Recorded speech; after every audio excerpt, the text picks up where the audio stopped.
En France, le streaming rapporte désormais plus que les ventes de CD. Alors vous me direz, ce n'est pas franchement un scoop puisque les courbes se sont inversées il y a déjà 18 mois chez nous. Mais le système est imparfait et certains veulent changer les règles. C'est le sujet du jour de la Casa des médias. Générique Jojo. Allow me to show you something. Alors vous allez voir, chers amis de la Casa des médias, si a priori le sujet peut vous sembler un peu technique, c'est en fait une affaire de bon sens. Et c'est à la plateforme Deezer que l'on doit cette envie de bousculer le système. L'idée est simple, adopter un nouveau mode de rémunération afin que les artistes soient rémunérés de manière plus équitable. Aujourd'hui, voilà comment ça se passe selon une démonstration faite par Deezer. Prenons l'exemple de deux abonnés à Deezer, Jeanne et Serge. Jeanne a écouté au cours du mois dernier 90 fois PNL.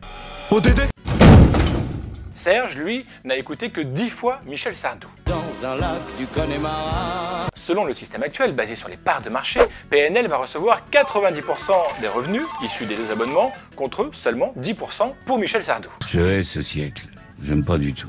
Ce que propose Deezer pour changer ça, c'est que désormais l'argent de votre abonnement aille aux artistes que vous écoutez. Reprenons nos deux abonnés, Jeanne et Serge. Jeanne n'a écouté ce mois-ci que PNL et Serge, lui, n'a écouté que Michel Sardou. Eh bien, chaque artiste, PNL et Michel Sardou, toucheront exactement la même somme, quel que soit le nombre de fois où Jeanne et Serge ont écouté les morceaux de leur artiste favori. Dans le jargon, on appelle ce mode de calcul per user, par utilisateur, par opposition à ce qui existe aujourd'hui, qui est par stream, par volume d'écoute. Alors, pourquoi changer ce qui existe depuis le début de l'avènement du streaming? Pour 4 raisons, estime Deezer. Corriger les anomalies du système actuel où les 18-25 ans représentent 19% des abonnés Deezer, mais 24% des royalties. Soutenir les genres musicaux de niche. Favoriser la diversité, là où aujourd'hui les musiques urbaines cannibalisent les parts de marché.